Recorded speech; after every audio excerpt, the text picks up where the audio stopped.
김재화입니다. 안녕하십니까? 오늘은 청중의 이해, 커뮤니케이션 행위에서 청중들, 내 말을 듣는 사람들을 파악해야 되는 것이 얼마나 중요한지에 대해서 알아보도록 하겠습니다. 제가 여기다가 뭐 썩 좋은 말은 아닙니다만은 요즘에 크게 화제가 됐던 무슨 얘기 하나를 좀 써두겠습니다.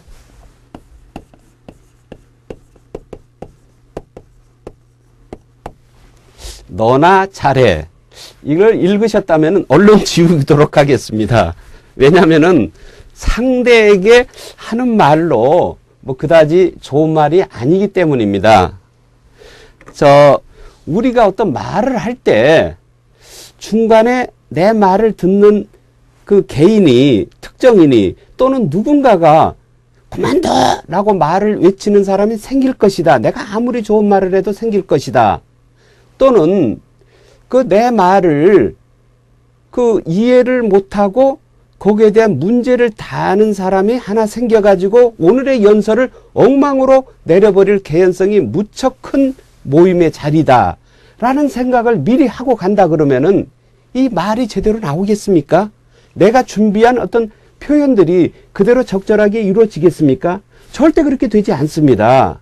바로 너나 잘해라는 말은 우리가 누군가가 잘난 체 했을 때 그러면서 잘난 체 하면서 나에 대한 흠이나 무시를 하거나 그랬을 때 너부터 잘하라 라는 말로 꾸짖는 말인데 정치권에서 이 말이 나와가지고 뭐 이유야 어떻든 아주 점잖지 못했다. 그런 말은 연설을 방해하는, 연설을 아주 수준이 낮은 것으로 스스로 만들어버리는 그런 있어서는 안 될 아주 볼썽사나운 일이었다라는 여론이 우세했습니다. 자, 그것처럼 청중은 자기의 분수를 잘 지키고 매너를 적절히 알아서 잘 지키면서 청중으로서의 의무와 권리를 누려야 하겠지만은 그러기 전에 본인 스스로 자기가 지켜야 할 태도가 있는 것이고 그 태도를 지니고 있는 것을 연사가, 말을 전하는 화자가 미리 파악을 해야만 오늘의 이 커뮤니케이션이 성공을 할 수 있다는 것입니다.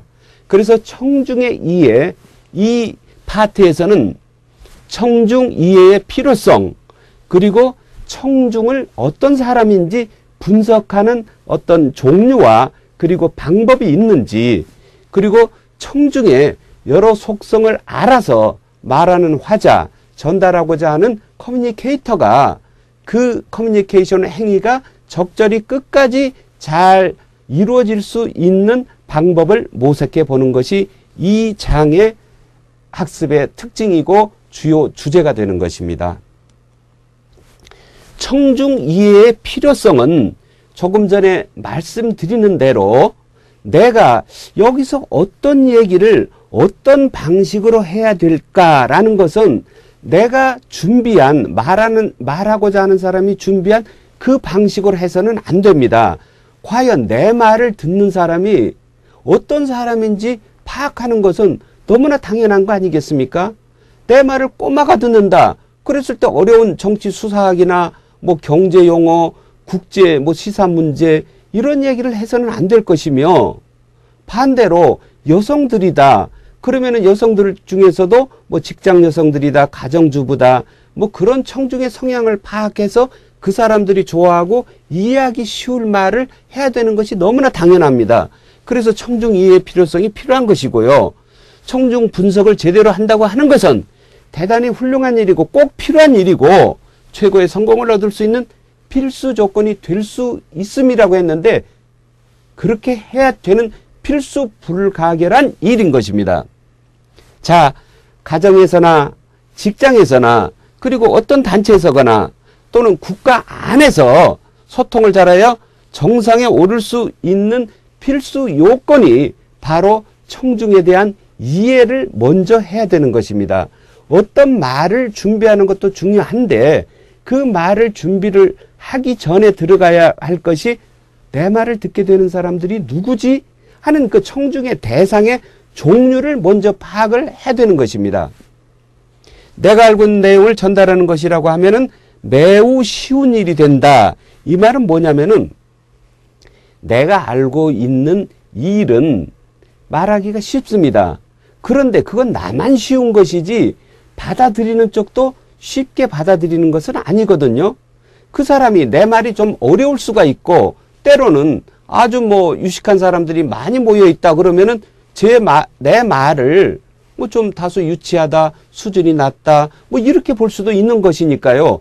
우선은 내가 내 말을 잘 이해하고 있는 자신감을 갖고 가되 그쪽 내 말을 듣는 사람들은 또 어떻게 생각할까 하는 상대에 대한 청중에 대한 이해를 해야 된다는 것입니다. 자, 결국 모든 청중이 군인들이 앉아있다, 성직자들이 앉아있다, 고등학교 학생들이 앉아있다 하더라도 그 사람들이 평균의 어떤 태도나 그 사람들의 지적 수준이나 그 사람들의 가치관은 비슷할지 몰라도 그 사람 모두가 가진 개인적 특성은 또 있기 마련입니다. 그래서 우리가 사실 모든 청중을 설득시키고 이해시키고 감동을 시킨다는 것은 사실 어려운 일입니다. 이 또한 100점의 청중 이해를 할 수는 없는 것입니다. 다만 거기에 우리가 가까이 가고자 청중 이해의 필요성을 이렇게 강조를 하고 있는 것입니다. 자, 청중 분석이다. 사실 매우 어렵고 복잡합니다. 그 사람들이 뭐 옷도 각기 다르게 입고 있고 대부분의 어떤 자리가 그렇습니다. 와서 처음부터 내 말을 들었던 사람 또는 뒷부분에서 들었던 사람 또는 요 말을 싫어하는 사람, 어떤 사람은 청력이 좀 약해서 크게 말해야 될 사람, 크게 말하면 싫어할 사람, 뭐 이런 등등의 청중들은 여러 가지 자기만의 특성을 갖고 있기 때문에 그것을 일일이 자 어떤 톤으로 어떤 얘기로 어떻게 하면은 모든 사람들이 잘 알아들을 거야 라고 쉽게 판단을 한다는 것은 사실 그렇게 간단하고 용이한 일은 아닙니다. 자, 여기서 바로 그 설명을 하고 있는데요. 청중이라고 하는 대상들이 다 각자 다른 직업과 나이가 다르고 생각하는 어떤 가치관과 지금 즐겨하는 취미, 특기 이런 것이 다를 뿐더러 각자의 살아온 뭐 어떤 그런 가치관도 다르고 그 다음에 내가 얘기하고자 하는 것에 이 사람들이 동시에 경험을 하고 있다 그러면 모르되 대부분 그렇지 않습니다. 그렇기 때문에 청중을 동일시하게 하기에는 어려운 점이 따르는 것입니다. 자, 다만 청중 중에 오늘 모인 사람들 중에 많은 비율을 차지하고 있는 청중 유형, 그래도 10명이 모였는데 7명이 학생이다. 그러면은 학생 수준에 맞는 얘기를 해야 되는 것입니다. 100명이 모였는데 여기 뭐 한 30명이 힘 있는 사람이 뭐 앉아 있다. 그런다고 해서 30명에 맞춰서 얘기할 수는 없는 것입니다. 30명은 좋아할 수 있겠죠. 7, 80명이 원하는 정보, 지식, 오락에 대한 얘기를 가야 되는 것입니다. 그 대부분의 청중, 표준 이상의, 평균 이상의 청중들이 원하는 것에 따라서 진행할 수밖에 없는 것입니다. 그러나 앞서 말했듯이 소수의 강한 자들이 있기 마련입니다. 청중 안에는. 그래서 그것이 완벽하다고 할 수는 없다는 것은 미리 알고 있어야 합니다. 자, 청중의 여러 속성입니다. 청중이라는 것은 자기의 어떤 그 성격을 갖기 마련이죠. 지금 연설을 들으러 왔다고 해서 모든 사람이 같지 않습니다. 그래서 청중은 구분이 돼야 합니다. 청중의 태도 또한 별개별도로 달라집니다. 연사에 대한 청중의 태도, 어떤 사람들은 간단한 말만 했을 때도 감동의 박수를 보내주는가 하면은 어떤 사람들은 웬만해서는 칭찬과 남에 대한 어떤 격려에 뭐 아주 약한 사람이 있습니다. 인색한 사람이죠. 그런 사람들은 또 청중의 태도가 똑같은 얘기를 했고 마음속으로는 같은 감동을 느꼈으면서도 밖으로 표현하는 것이 다르니까 연사는 밖으로 표현하는 청중의 표정을 보고 그 본인의 지금의 어떤 커뮤니케이션 전달이 과정을 살피고 있는데 그것으로 실망을 하게 되거나 또 거짓 용기를 갖게 되는 수도 생기는 것이죠. 그래서 주제에 대한 청중의 태도가 있습니다. 그런 것들을 구분을 할 수 있어야 됩니다. 구체적 구분으로 들어가 보겠습니다. 청중은 어떤 종류로 나뉘냐면요.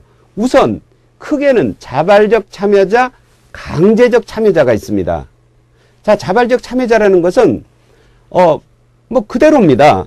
내가 가서 듣고 싶다. 그래서 가도 되고 안 가도 되는 자리지만은 나는 가서 그 주제에 대한 흥미가 좀 있기 때문에 누가 연설을 한다니까 커뮤니케이션 학 밝은 김재화 교수가 강의를 한다니까 내가 가서 좀 들어보자 라고 오는 사람들, 그런 사람들이 다 자발적 참여자들이죠. 물론 때로 돈을 내고 오는 자리도 있습니다. 뭐 콘서트 같은데 토크 콘서트가 요즘에는 많은 유행을 하고 있죠. 뭐 어떤 대학의 입시 뭐 학원을 갔다. 내가 배우고자 하는 어떤 교육기관에 갔다. 그런 것은 내가 원해서 가는 거지 않습니까? 그렇기 때문에 안 가도 되지만 간다는 것이죠. 이 자발적 참여자 청중이 몰입도가 좀 크다는 걸 미리 아시기 바랍니다. 그런가 하면은 강제적 참여자가 있습니다. 회사에서 오늘 사장님의 특별 강의가 있어. 그러면은 그 회사의 구성원으로서 빠질 수 있습니까? 뭐 위에 과장님이나 부장님들이 당신 빠지면 말이야 인사고과에서 크게 불이익을 당할 거야. 뭐 이런 식의 어떤 그 걱정이 앞서기 때문에 싫든 좋든 참여를 하게 됩니다. 그리고 저도 군부대를 다니면서 강의를 많이 했습니다마는 군대가 특히 그 어떤 강의를 할 때 모여서들 모두들 긴장을 팍 하고 바른 자세를 취하고 강의를 듣습니다마는 사실 억지로 끌려온 사람들이 많습니다. 거기에는 차라리 어디 가서 뭐 좀 낮잠을 한숨 잤으면 어디 가서 PX 가서 빵을 좀 먹었으면 하는 그런 병사들이 상당히 있습니다마는 겉으로는 이 강의를 모두들 들어야 한다는 명령이 내려져 있기 때문에 할 수 없이 그걸 다 듣는 것이죠. 그런 사람들은 강제적 참여자입니다. 학교의 수업도 마찬가지입니다. 학교의 수업이라는 것은 학원하고 달리 내가 뭐 가고 싶다고 가고 안 가고 싶다고 안 가는 그런 것이 아니죠. 어쨌거나 가서 선생님 강의를 선생님이 하시는 생활의 훈시 말씀을 들어야 합니다. 그래서 이게 강제적 참여자가 되는 거고요. 또 하나 무의식적으로 참여를 하는 경우가 있습니다. 길을 가다가 내가 뭐 원하지 않았는데도 들렸다. 그랬을 때 들린 것을 한번 이리 생각해 들어보니까 들을만하다 그래서 계속 듣게 되거나 또는 들어보니까 별거 아닌데 내가 좋아하는 얘기가 아니야. 내가 좋아하는 음악이 아닌데 이러면서 그냥 가버리면 되는 것이죠. 자, 이런 사람들이 바로 무의식적 참여자인데요. 그 세일즈면에 우리가 강의라고 할 수는 없지만은 그 사람들의 판매 홍보의 말을 들어야 되는 경우가 있습니다. 뭐 지하철에 앉아서 지하철 행상자들의 말을 억지로 들어야 되는 경우가 있지 않습니까? 그거는 내가 원해서 했던 것이 아니고 그렇다고 그 분위기를 깨서 당신 하지 마! 이러기도 좀 뭐합니다. 그래서 가만히 듣고 뭐 그렇구나 또는 에이 그렇지 않은데 그런 판단은 본인이 마음속에서 하는 것이죠. 뭐 길거리 연설도 마찬가지입니다. 우연히 스피커에서 누군가의 말이 들려왔을 때 들어볼 만하다 아니다 라는 것은 그때 결정을 하고 들을 것인지 말 것인지는 그 자리에서 다시 본인이 최종 판단을 내릴 수 있습니다만은 일단 들려온 말은 좋고 나쁨 상관없이 내가 그 귀에서 수용을 하게 됩니다. 그래서 그런 사람들을 무의식적 참여, 뭐 친구 따라 청강 간다. 내가 관심이 없는 분야고 잘 모르는 분야고 뭐 그렇게 내키지 않은 분야인데 친구가 어디 가서 좀 무슨 강의가 있으니 얘기를 한번 좀 들어보자 라고 했을 때 그냥 따라갔다. 야, 거기 오늘 뭐 참가료는 얼만데 내가 그 회비는 내줄게. 그랬을 때 그냥 가서 뭐 이렇게 듣는 척 하면서 듣거나 또는 안 듣는 척 하면서 듣거나 그런 식으로 귀에 들려오는 것을 듣고 내가 어느 정도 그 판단을 해보는 것, 그런 경우를 무의식적 참여자라고 하는데 아무튼 크게는 두 가지, 좀 작게는 세 가지 유형 중에서 자발적 참여자의 청중들이 화자에 대한 몰입도가 가장 높고요. 그 다음은 오히려 그나마 강제적 참여자가 됩니다. 무의식적 참여자한테는 어떤 큰 기대를 결코 해서는 안 됩니다. 길거리에 대고 설교를 한다고 했을 때 그 어떤 종교 설교 그런 말이 훌륭하겠지만은 그것이 실제로 받아들이는 사람은 그렇게 많지가 않습니다. 그래서 청중을 구분할 때 자발적으로 왔구나 하는 자리에서는 좀 더 이 사람들이 내 말을 잘 들으려고 준비가 된 사람이라는 것을 알고 이 사람들이 몰입도가 가장 높다는 것을 알고 얘기를 풀어나가야 할 것이며, 강제적 참여자를 할지라도 비록 이 사람들이 억지로 여기 참석은 했지만은 자기 의사는 뭐 별반 없지만은 내가 만일 이 강의를 훌륭하게 잘 한다면은 내가 전달하는 것이 흥미가 높고 이 사람들에게 도움이 된다 그러면 이 사람들이 이제는 적극적 참여자로 바뀔 수가 있으니까 좀 더 노력을 하자.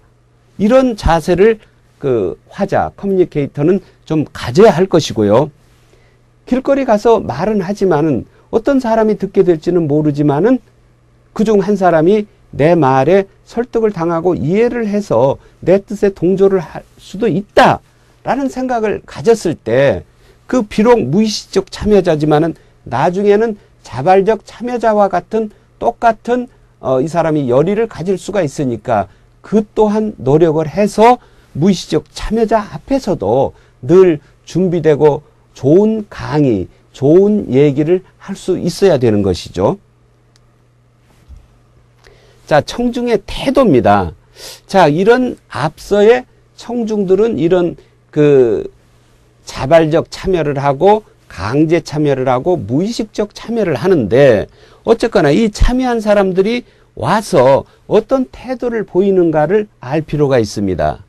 선택적 참여자, 이것은 뭐냐면요, 자기가 청중들이 화자의 연사의 얘기 중에서 내가 좋아하는 부분, 내가 지지하는 부분, 나하고 직접적 이익관계가 부합되는 부분만 골라서 듣는 경향이 있습니다.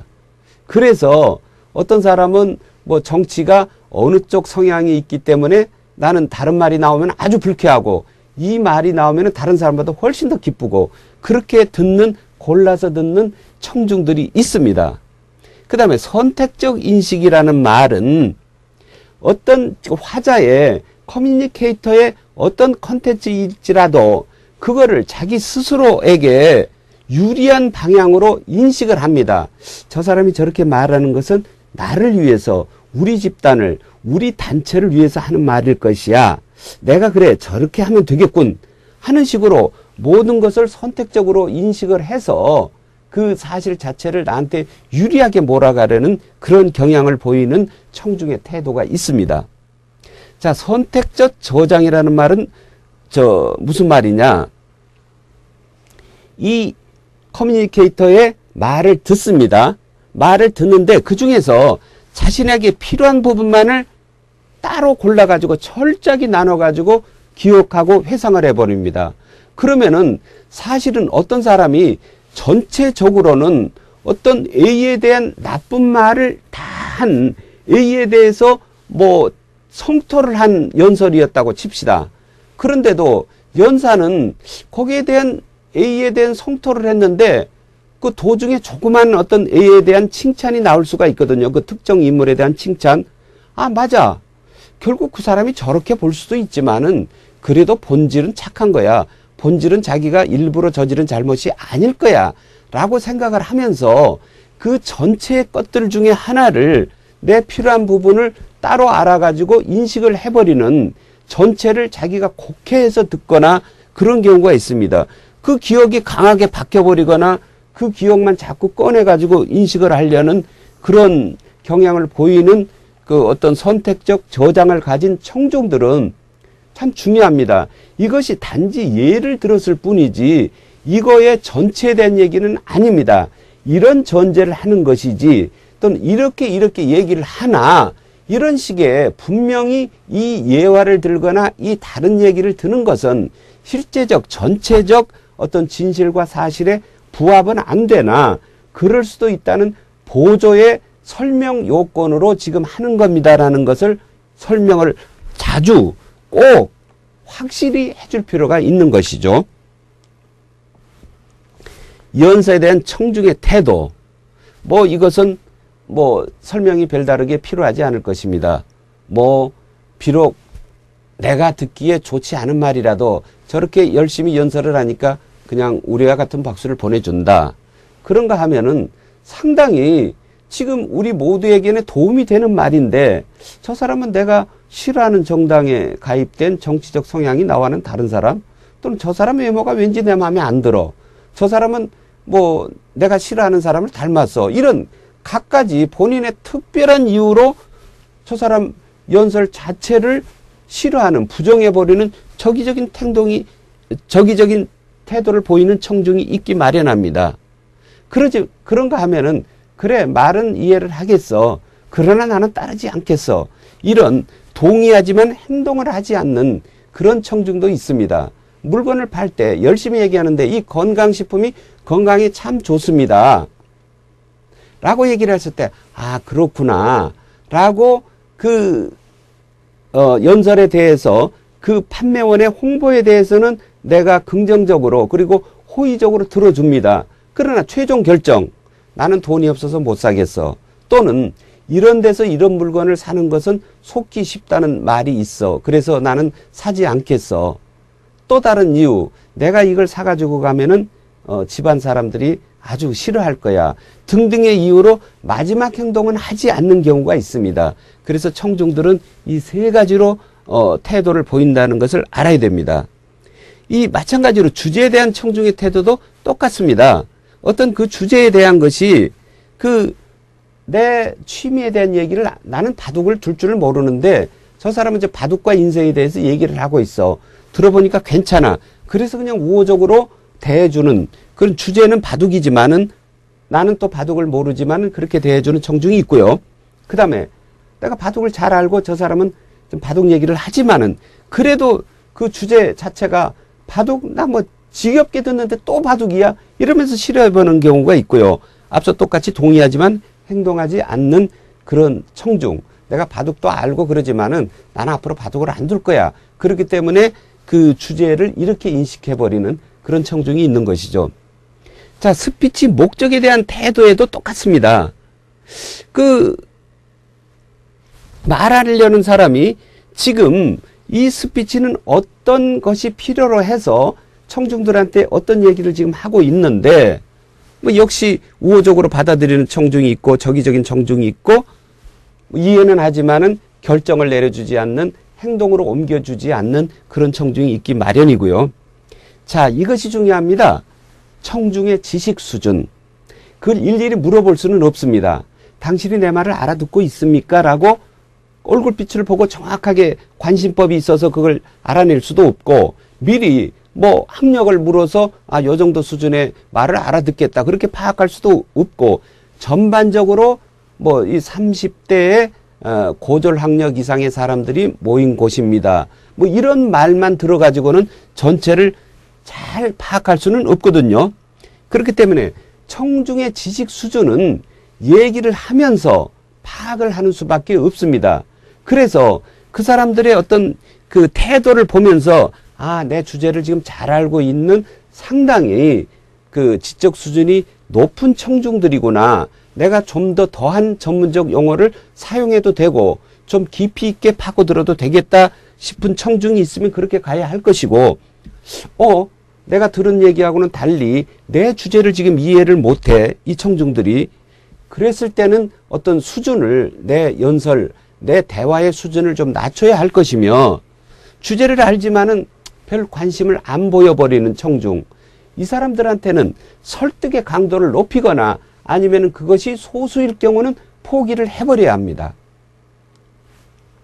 자, 청중의 여러 속성이 있습니다. 자, 청중의 욕구는 분명히 있는 것이죠. 그렇습니다. 청중이 여기 와서 내 강의를, 내 말을 들으려고 했을 때는 뭔가 본인이 어떤 확실한 동기가 있을 것입니다. 무엇을 필요로 하는지, 어떤 것에 흥미를 가지고 어떠한 동기로 왔는지 그 이유가 있거든요. 그걸 연사는 청중의 욕구를 파악을 해야 됩니다. 저 사람들이 여기 오면은 점심 한 끼를 뭐 공짜로 얻어먹을 수 있기 때문에 왔어. 뭐 이런 파악을 한다고 그러면은 뭐 거기에 맞게 해야 되고, 그 사람들이 오늘 내 말을 듣고 중요한 결정을 내릴 거야 하는 그런 청중의 욕구가 있다는 것을 알았으면은 거기에 맞게 좀 더 진지하고 책임감 있게 성의 있게 얘기를 해줘야 되는 것입니다. 청중의 감정 상태는 늘 뭐 희노애락으로 이렇게 나타납니다. 자, 청중의 여러 속성 중에 구성 상태를 한번 보겠습니다. 뭐 동질적 상태, 이거는 성격들이 같다는 것이죠. 어떤 한 조직에서 나왔다, 20대 30대냐 하는 어떤 연령대 상태, 그 다음에 남자냐 여자냐 하는 그, 또는 양성 뭐 그런 경우는 소수입니다만은 그런 사람들 앞에 일지라도 그런 지금 남자들 앞이구나 여자 앞이구나 오는 그 양성자의 성향을 가진 그런 인체 구조를 가진 사람들이다라는 것을 파악을 해서 거기에 맞는 연설이 이루어져야 할 것입니다. 자, 청중의 여러 속성 중에서 이번에는 저 물리적 특성을 한번 알아보도록 하겠습니다. 청중은 한 명부터 시작해 가지고 수만 명까지 다룰 수가 있습니다. 거기에 맞는 얘기의 분량이라든지 이야기 톤이 준비되어야 할 것이고요. 그다음 물리적 환경 또한 그 연사가 사전에 준비해야 될 중요한 것입니다. 이게 운동장에서 이루어지는 것인지, 어떤 뭐 좁은 카페 안에서 이루어지는 연설인지, 또는 큰 강당에서 이루어지는 대규모 콘서트인지, 이런 것을 잘 파악을 미리 해야 되는 것이고요. 그 다음에 청중이 그 현장에 앉아 있을 때 양쪽으로 앉아 있느냐, 전부 나를 보고 앉아 있느냐, 또는 상당수 사람들은 뭐 뒷자리를 할 수밖에 없는 그런 좌석 배치가 이루어져 있다 하는 것도 다 감안을 해야 되는 것이죠. 청중의 그 여러 속성 중에 이런 물리적 특성도 감안을 해야 되는 것입니다. 자, 청중에 대한 정보 수집 방법이 있습니다. 아까 우리가 청중을 파악해야 되는데요. 그럼 파악을 어떤 식으로 할 것이냐 하는 것이 정보 수집 방법이 되겠죠. 직접적 정보 수집이 있습니다. 본인들한테 어디서 오신 누구십니까? 학교는 어디까지 다니셨습니까? 여자입니까? 남자입니까? 뭐 무슨 음식을 좋아합니까? 이렇게 해가지고 그 청중의 직접적인 어떤 정보 수집을 할 수가 있는 것이고요. 아니면은 유명인이다 싶으면은 인터넷에 검색을 해가지고 어떤 사람이구나, 그 사람이 몇 살이고 직업이 뭐며 뭐 그런 것 등을 파악해 갈 수도 있고요. 누군가를 통해서 정보 수집 방식이 있는 것이죠. 아무튼 사회인류학적 속성으로 이 모든 것을 알아야만, 저걸 알아야 이길 수 있다.